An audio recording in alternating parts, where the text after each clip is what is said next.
Welcome back to the StingyTrigger tabletop. Trigger here today to talk to you a little bit of gun philosophy. That's right, gun philosophy. A lot of people, when they're starting out in the shooting sports hobby, and I don't care what type we're talking, IPSC, target shooting, weekend warrior, preppers, anyone who has anything to do with owning a firearm, find themselves asking, how many rounds should I keep on hand? Well, depending on who you talk to, you're going to get a different answer. And everyone has a different number of what they think is a sufficient number of rounds to keep on hand. Now, a lot of people will throw out numbers, sometimes based on their own personal experience, sometimes based on speculation. And depending on where you're at and who you're asking, you're going to find you're getting some very different numbers. For example, if you go to a gun show and you talk to, say, an ammunition manufacturer or a guy who does reloading for a business, he's going to give you an astronomical number because he wants you to buy some rounds. If you talk to an end-of-the-world type of prepper, chances are that number is going to be even higher than his. If you talk to your average target shooter, he's going to give you a different number, especially as compared to someone who's only concerned about, say, for instance, home defense or concealing and carrying a firearm. So rather than throw out a number at you, I'd like to give you a little bit of a mathematical formula that I think you can follow in order to come up with a pretty good approximation of the number of rounds you're going to want to keep on hand. The simple formula goes, the number of rounds in a particular magazine multiplied by the number of magazines in that particular caliber multiplied by the number of times you think you're going to have to reload those magazines and multiplied by 2, essentially doubling it.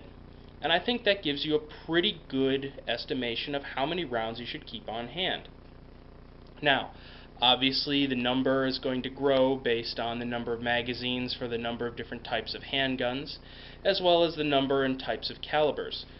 For example, in front of you here, we've got some 22 of a variety of things. We got some Stingers, some Winchesters, we got some mini mags, we got some bulk stuff, we got some little, varmint shot.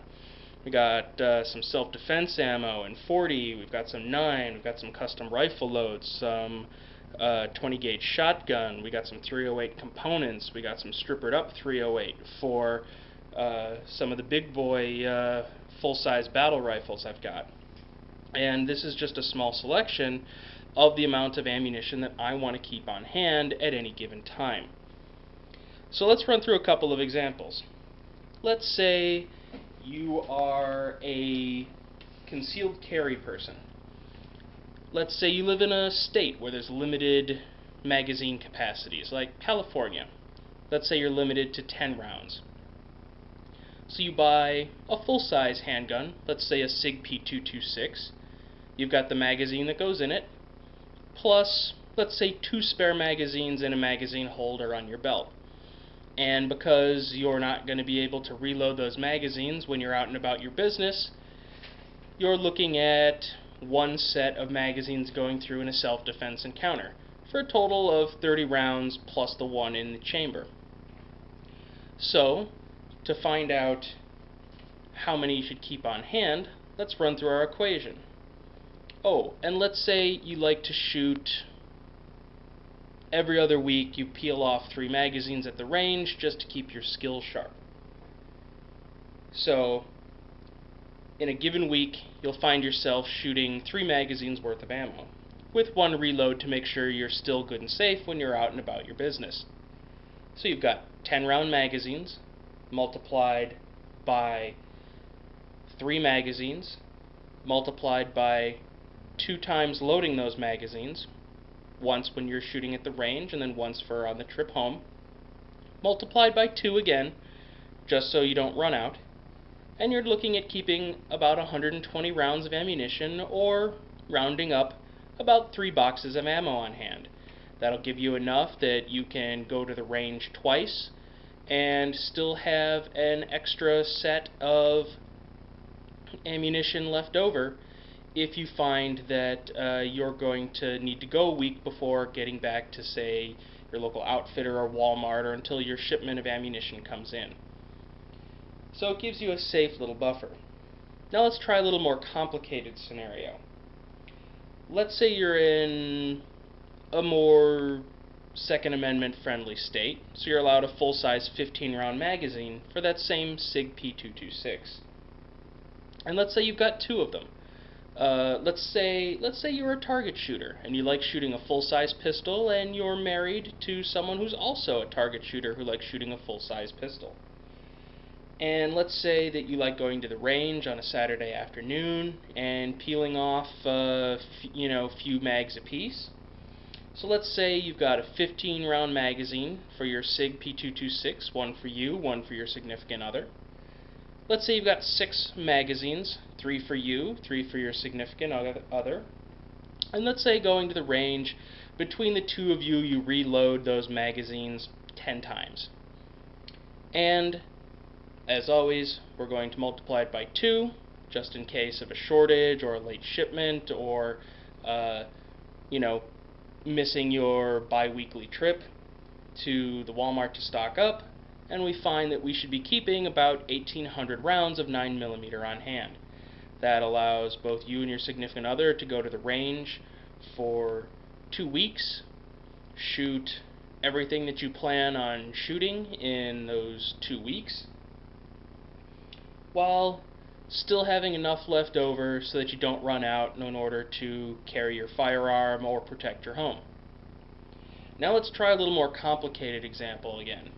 And again, we're still just talking 9mm here. Let's do a crazy scenario. Let's say the zombies have actually shown up, and you, your wife, Junior, little Susie, and Grandpa have to defend the house from hordes of zombies. Let's say you've got your 2 SIG P226s, each with 3 magazines. You take one at the front door, your wife takes one at the back door.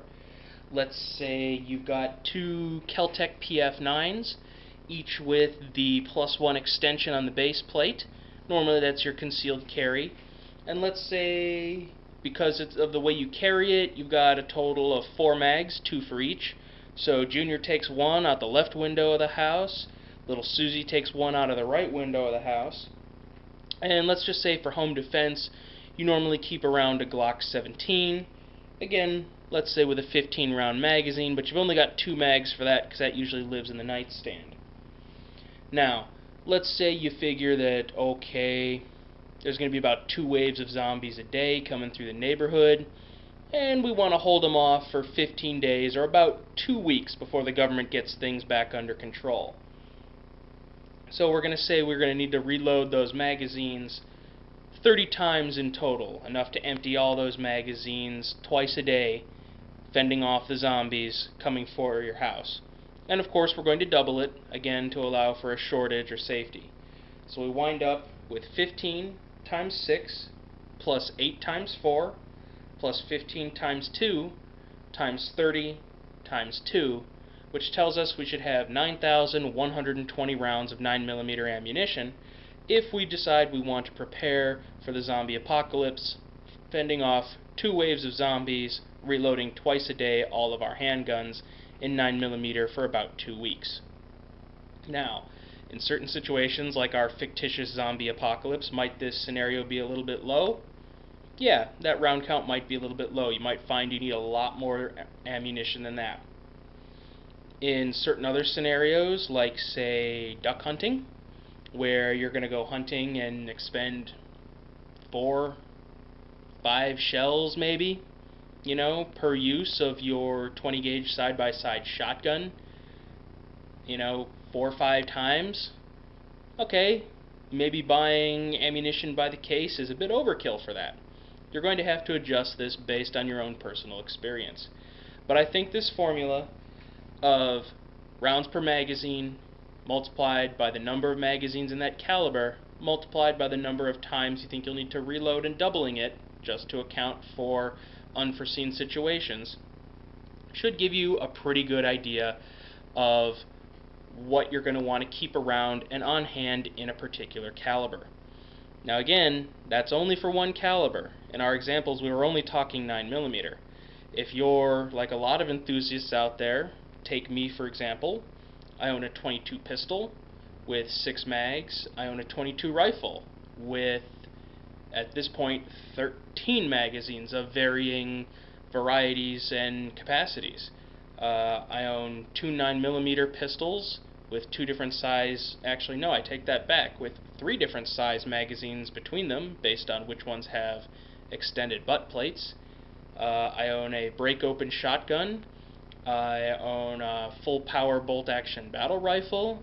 I own a .45 handgun. I own a .40 handgun. You can see that just with what I've named, the amount of ammunition you're going to want to keep on hand is going to keep going up. And if you're talking about total round counts of number of magazines in 9 times number of magazines